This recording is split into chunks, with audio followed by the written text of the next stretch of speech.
નથી. આ હોનાના દાગીના પહેરવાના ગમે છે બધાને. હા, પણ કેવો કાદો કોણ કાપી જાય દાડા તો ફોડવાતા નહીં નાખે તે મિલ્ક ડખો બાપ. પણ ના તો આ ઠઠારા જતા નથી બાપ. અને કે મારા બધું જેના ઘેર કશું નહીં ને એને બાયણોની જરૂર નથી. લ્યો હા, આ તમારા જેનું વધારે છે બધું નરતરે વધારે છે. તમે જોજો. હા, જેને પૈસે ટકે સુખી છે ને 4-5 રૂમ નો બંગલો છે એને વાસ્તુશાસ્ત્ર ન રહે. બાકી એક જ રૂમ છે ને વાસ્તુશાસ્ત્ર હું આગા પાછ થાય એવું છે. અને એમાં ફેવરી ફેવરાય હું એ મોઢું ફેવરતાણ બાકી હું ફેવરાય એમાં. હારા ભણેલા ગણેલા ના ઘર તોરાઈ ના ખાયો. પેલા વાસ્તુશાસ્ત્ર હું જોયા તે હારા 5-5 લાખ નો ફર્નિચર તોરાઈ કિચન આ પ્રમાણે ના આવું જોઈએ. હું હલાવતા વાસ્તુશાસ્ત્ર પ્રમાણે કિચન બરોબર નહીં. હાલે હારા પેલા જૂના ગામોમાં ઘર હતો તેથી દુરામાં આ બાજુ પે હોય પાછળ નેકરો કોઈ આવા બધા હારા હતા નહીં. અને અત્યારે પૈસા વધ્યા છે ને આ બધા ડખાશે બીજું કોઈ છે. આમ બાબાઓ એવા નીકળ્યા છે. લીલી ચટણી ખાએગા તો તેરા પાકીટ में લક્ષ્મી આएगा. આમ લીલી ચટણી નો અનુભવ તો એ ઠગ બધા જોઈશે પાછા જોઈશે. 5,000 નું બુકિંગ કરાવે છે. આમ ગોડા તો હોદવા જવા પર એ વાત છે. લ્યો તા હરા ભણેલા ગણેલા શિક્ષિત લોકો હજી આ બધા ડખારામ પડ્યા છે. ભણતર ચોજી બાપ જીવન જીવવાની કરા ના આવડે તો ખલાસ થઈ ગયેલા એને જીવતર ના કહેવાય બાપ. આખા બ્રહ્માંડમાં તને હું ના રહ્યો. એટલે પશુ પક્ષી જાનવર ને કોઈ ગ્રહ નહીં, કશું નડતર નહીં, કશું આવરણ નહીં. અને આપણને મનુષ્ય થઈને એનું મૂળ કારણ છે બાપ આપણામાં અસંખ્ય ભ્રાંતિઓ પડી છે બાપ, અસંખ્ય લાલસાઓ પડી છે. હા, બધું આવું બધું કરીને આપણે રાતો રાત પૈસા વાળા થઈ જવું છે, સુખી થઈ જાવ. મહાપુરુષ કે પુરુષાર્થ નું હે ને એ જ ભાગમાં આવશે. આ તો તમે જુઓ તો ડોહી ડોહો ને છોકરો થઈને શિયાળાની કડકડતી ઠંડીમાં તાપવા બેઠેલો અને મકાન બકન કશું નહીં બચારો ગરીબ હતો. શિવજી પાર્વતી થઈને નીકળ્યો કે ભગવાન કે આ જુઓ કે બધું આખું ગોમ કે હૃદયો ઢીણ હોઈ ઢી છે અને આ તૈનની દશા બગડી છે બાપ. હનકોક દયા કરો તમે. એટલે શિવજી કીધું કે દેવી જેના ભાગમાં જે આવ્યું હોય બરોબર છે, આમાં કોઈ આપણા આગુ પાછું કરાય નહીં. કે જેને જે ભાગમાં છે પાર્વતી કી જોણે કે તમને સહેજે દયા નહીં આવતી. છોકરો ને બોકરું ઠંડીમાં ઠથરે છે બજારો અને આને કશું રહેવાનું નહીં, પાથરવાનું નહીં. કોક તો દયા કરો. બહુ પેલી કરી એટલે શિવજી કે હાર તાન તો જઈને પેલા તૈણ કે તમારે છે આ ઠંડીમાં બહાર અત્યારે કે અમારું ઘર નહીં, કશું પાથરવા નહીં, શું કરીએ કે થથરીએ છે કે ભગવાન કે હાલ લ્યો તૈણ વરદાન આલુ છે કે તે તમારે જે માગવું હોય માગીને સુખી થઈ જાઓ. હા, તમે લહેર કરતો થઈ જાઓ કે હારતા. તમે જુઓ તો ખુશ તો થઈ ગયો કે હાશ મુआ ધો નથી હવાના પૂરમાં કે નહીં ધોઈ અને પેલા કી માગણી કરજો. તૈણ એક વરદાન આલું છું, પછી એક જ વરદાન, પછી બીજી વખત કોમમાં આવે નહીં કે હારું ભગવાન કશું વાંધો નહીં. જતા રહે ને હા તમે જુઓ તો ના વાજો કે પેલો ઘરવાળો બુન તે નદીએ નહીં ભાઈ તૈયાર થઈને પછી ઓને વિચાર કર્યો કે લાવ તને ભગવાને વરદાન આલી છે તે આપણે જોઈ તો જઈએ સાચું છે ખોટું. હારા રાત્રિ નકર ઠગાઈ ગયા છે. આ તો આલી છે તો એ વિશ્વાસ તો ઘણા આવું ચેકિંગ કરું છું. હા, કે લાવ તમે જોઈ જોઈએ.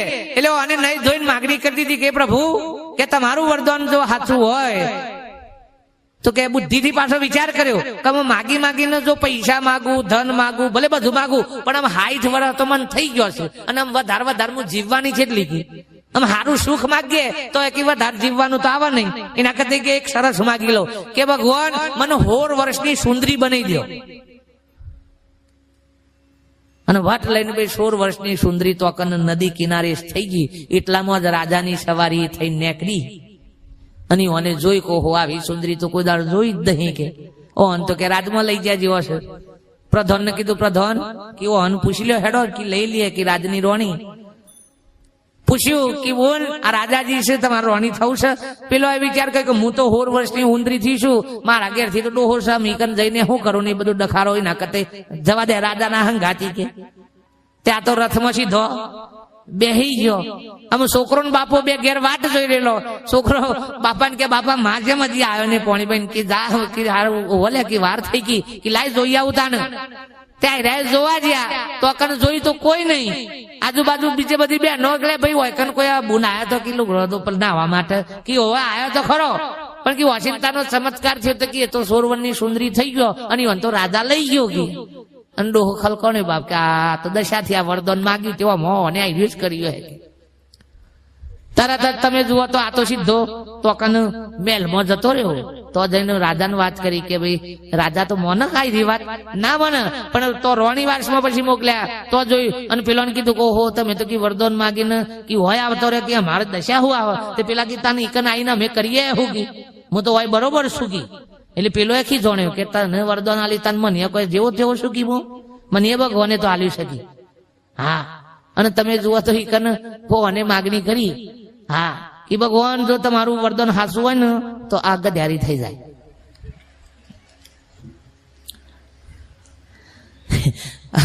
પેલો ગદ્યારી થયો એટલે રાજા વાદે ઈકન તેઓ અંતર ડફડા મારીને કાઢ્યો.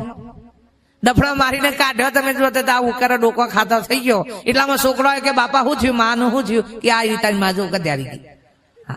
અરે કે બાપા આ કેમ કે આ કી સોરવનની ઉંદરી બનીને કી હોય રોણી થઈ ગઈ હતી કે ઘેર નથી આવતી લે કે આપડા અને કી મકીતાન મારા પાને વરદાન હતું તે કે મેં કીધું કે તા તન તું ગધ્યારી થઈ જા.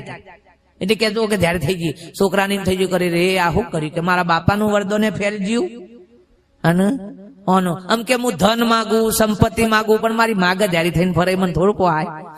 એટલે કે અમે બીજું કોઈ માગવું નહીં કે ભગવાન તમારું વરદાન સાચું હોય તો અમે જેમ હતા એમના એમ તઈને ઈમલા એમ થઈ ગયો ને શિવજી પાર્વતી ફરતી નીકળ્યા તાર રાતિયા તાપની તાપ પાછા. અહંકાર નું પોષણ થાય છે. હા જેનું અગાડવાનો છે તાણી ખાતર ન ખાય. અલ્યા ખહલા ને ખાતર ના ન ખાય પાક ન ખાય. આ તો ખહલો માટે મજૂરી આદરી ખહલો માટે. ખહલો નું તો નેદમણ કરી લેવાય કાઢ લેવાય બાપ કાઢ લેવાય. અને તો પોતાની માન કે છે કે બા આ કાયા તો બધાની રાગ થઈ જાય કે ના ના એવું નથી બાપ. એવો મોકો છે. હા એવો યોગ છે કે હા જો એ યોગ સાધી લે ને બેટા તો યુગો યોગ સુધી આ તારી કાયા અમર થઈને પૂજાય કે. તો કે એવો કયો રસ્તો છે તો કે જે મારા સદગુરુનું તું ઘોડાની લાદના કુવામાં નાખીને આવ્યો છે ને એ મારો સદગુરુ છે કે જા અને એના શરણમાં જતો રહા તો તારી કાયાનો અમર થતા વાર લાગશે.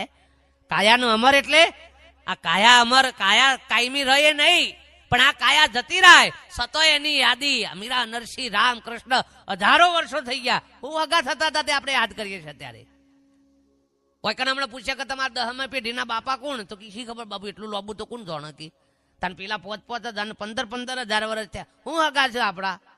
હે મારા પાટે પધારો રે આલેમ ડોહાન હેતર માંથી ના બોલાઈએ લ્યો કે તમે મારા ઘેર પધારો. હે પણ બાપ પેલા એવું પામીને જશે ને એટલે કેવું પડે છે એવું કેવું પડે છે બા હા મારા પાટે પધારો. હા પણ કયા પાટે એ જોજો કોકનો પૂછજો લે હા નક ખાટલાનો ઠેકાણો તો બાટલી આવો. કયા બાપ હા અને એ કયો પોકાર છે બાપ. અને એ સાહેબ પોતાની માં કે બાપ એવો મારો સદગુરુ પધાર્યો બાપ જતો રાખે. મહાપુરુષ ના સીધે સીધો ના જતો ન કબાડીને ભસ્મીભૂત થઈ જાય કે બાપ જુઓ કેવી ઈશારો કયો શણકાર મૂકી સીધો સંતના પહાણ ના જતો કે હા એવી શરણાગતિ આધીનતાથી તારા અહમનું મૂકીને સંતના પાસે જજે બાપ. હા અને એ ગોપીચંદ સાહેબ પલવારનો વિચાર કર્યા વગર પોતાની માએ ખાલી આટલો ઈશારો કર્યો ને અને પછી તો ઉપડી ગયો બાપ. અને પછી જે રાગ લાગ્યો બાપ તમે જુઓ 92 લાખ માળવાનો ધણી સાહેબ આમ બધું મેલીને નેકરી ગયો.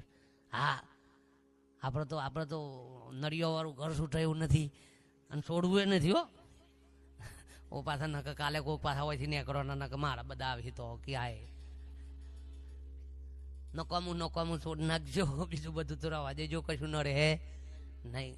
છોડવું નથી છૂટા પડી જાય એવું કોક કરો બાપ. અંદરથી છૂટા પડી જવાય ભીતરથી છૂટા પડી જાય. છોડવું નથી છૂટી જાય. હા શ્રીફળનો ગોરો જેમ મોંથી છૂટો પડી જાય.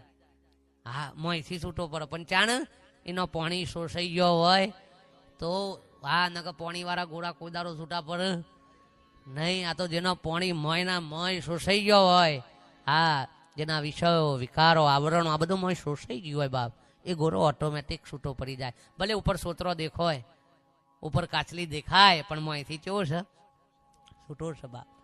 અને એને તો ખાલી ઉપરથી ફોરો એટલે ઓટોમેટિક છૂટો જ પડી ગયો છે એટલે હું છૂટો પાડવાનો.